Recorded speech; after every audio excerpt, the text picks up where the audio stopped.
Il est 19 h, merci à tous d'être au rendez-vous de cette édition. En voici les principaux titres.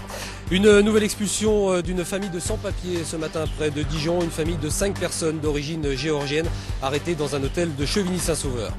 Coup de projecteur sur... Mais d'abord, à la une de l'actualité régionale, l'expulsion ce matin près de Dijon d'une famille géorgienne.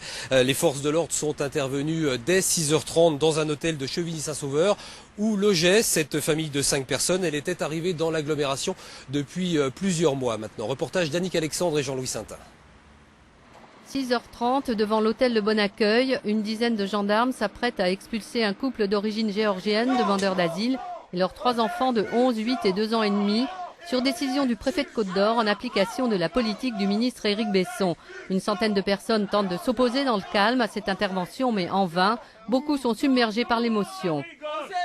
Pour enlever des enfants comme ça, le matin à 6 h, pour renvoyer leurs parents, pour les renvoyer dans des pays dont on ne saura pas ce qu'ils deviennent. Je dis que la République française, elle est salie. À cet âge-là, vous imaginez le trauma à vie qu'il va avoir, les adolescents, la conception de la vie qu'ils vont avoir. C'est surtout ça, nous, qui nous émeut. Il y avait des enfants qui étaient scolarisés aux Lentillères et ils ont droit à l'éducation comme les autres. Il n'y a pas d'enfants sans papier. C'est les 20 ans de la Convention des droits de l'enfant et l'État la souhaite d'une certaine manière. C'est honteux.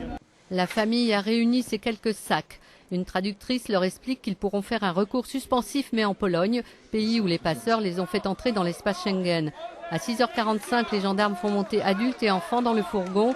Quelques brutalités envers les manifestants ont lieu à l'initiative de 2 ou 3 jeunes gendarmes.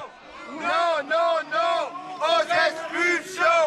Non, non, non. J'ai téléphoné depuis la gendarmerie et de mon portable au directeur de cabinet du préfet.